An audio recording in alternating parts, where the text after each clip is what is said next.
JDS ಪಕ್ಷದ ರಾಜ್ಯ core committee ಅಧ್ಯಕ್ಷ ಹಾಗೂ ಚಿಂತಾಮಣಿಯ ಮಾಜಿ ಶಾಸಕರಾದ ಜೆಕೆ ಕೃಷ್ಣಾರೆಡ್ಡಿ ನಿರ್ಮಿಸಿರುವಂತಹ ಜೆಕೆ ಭವನದಲ್ಲಿ ಇದೀಗ 4ನೇ ವರ್ಷದ ಸಂಭ್ರಮಾಚರಣೆ ಮಾಡಿದೆ.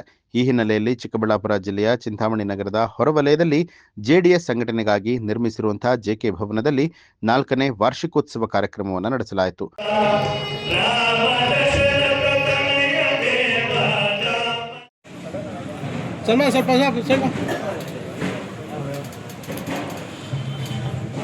ಭವನಕ್ಕೆ ತಳಿರು ತೋರಣಗಳಿಂದ ಹೂಗಳಿಂದ ಅಲಂಕಾರ ಮಾಡಲಾಗಿತ್ತು.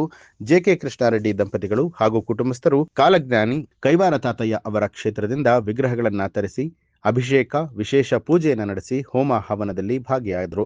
ಈ ವೇಳೆ ಆಗಮಿಸಿದಂತ ಸಾವಿರಾರು ಜೆಡಿಎಸ್ ಹಾಗೂ ಬಿಜೆಪಿ ಕಾರ್ಯಕರ್ತರಿಗೆ ಹೋಳಿಗೆ ಊಟದ ವ್ಯವಸ್ಥೆಯನ್ನ ಮಾಡಲಾಯಿತು. ಈ ವೇಳೆ ಚಿಂತಾಮಣಿ ವಿಧಾನಸಭಾ ಕ್ಷೇತ್ರದ ಜೆಡಿಎಸ್ ಹಾಗೂ ಬಿಜೆಪಿ ಪಕ್ಷದ ಹಲವಾರು ಮುಖಂಡರು ಹಾಗೂ ಜೆಕೆ ಕೃಷ್ಣಾರೆಡ್ಡಿ ಅಭಿಮಾನಿಗಳು ಕಾರ್ಯಕ್ರಮದಲ್ಲಿ ಭಾಗಿಯಾದರು.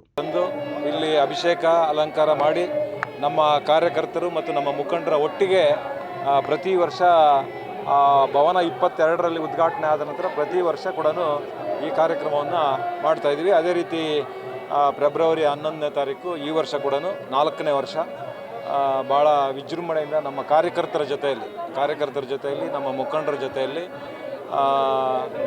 ಕ್ಷೇತ್ರದಿಂದ ಉತ್ಸವ ವಿಗ್ರಹವನ್ನು ತಂದು ಅಭಿಷೇಕ ಮಾಡಿ ಮತ್ತು ಅಲಂಕಾರ ಮಾಡಿ ಮಹಾಮಂಗಳಾರತಿ ಎಲ್ಲರಿಗೂ ಕೂಡ ಕೊಟ್ಟು ಅನಂತರ ಊಟದ ವ್ಯವಸ್ಥೆ ಕೂಡ ಎಲ್ಲರಿಗೂ ಕೂಡ ಮಾಡಿದ್ವಿ. ಪ್ರತಿ ವರ್ಷ ಕೂಡ ಮಾಡ್ತಾಯಿದ್ವಿ. ಈ ವರ್ಷ ಕೂಡ ಭಾಳ ವಿಜೃಂಭಣೆಯಿಂದ ಸಂತೋಷದಿಂದ ಆಚರಣೆ ಮಾಡ್ತಾಯಿದ್ವಿ. ತಾತಯ್ಯನವರ ವಿಗ್ರಹ ತಂದು ಪ್ರತಿ ವರ್ಷ ಕೂಡ ಅಭಿಷೇಕ ಇರುತ್ತೆ, ಅನಂತರ ಅಲಂಕಾರ ಇರುತ್ತೆ, ಮಹಾಮಂಗಳಾರತಿ ಇರುತ್ತೆ, ಆನಂತರ ಊಟದ ವ್ಯವಸ್ಥೆ ಕೂಡ ಒಂದು 2,500ರಿಂದ 3,000 ಜನಕ್ಕೆ ಊಟದ ವ್ಯವಸ್ಥೆ ಕೊಡುತ್ತೆ. ಅಂದರೆ ನಮ್ಮ ಕಾರ್ಯಕರ್ತರೆಲ್ಲರೂ ಒಟ್ಟಿಗೆ ಸೇರಿ ಆ ಕೆಲಸವನ್ನು ಕಳೆದ 4 ವರ್ಷಗಳಿಂದ ಕೂಡ ಮಾಡ್ತಾಯಿದ್ದೀವಿ. ಅಂದರೆ ಬೇರೆ ಬೇರೆ ಕಾರ್ಯಕ್ರಮಗಳು ನಡೀತಾ ಇರ್ತದೆ. ಆದರೂ ಕೂಡ ಉದ್ಘಾಟನೆ ಆದ ನಂತರ ಪ್ರತಿ ವರ್ಷ ಕೂಡ ವಾರ್ಷಿಕೋತ್ಸವವನ್ನು ನನಗೆ ಭಾಳ ವಿಶೇಷ ಏನು ಅಂತ ಹೇಳಿದ್ರೆ ಕಾರ್ಯಕರ್ತರ ಒಟ್ಟಿಗೆ ಮಾಡ್ತಾ ಇರ್ತಕ್ಕಂಥದ್ದು ಭಾಳ ವಿಶೇಷ. ನ್ಯೂಸ್ ಅಲರ್ಟ್ ನಿಮ್ಮಿಂದ ನಿಮಗಾಗಿ.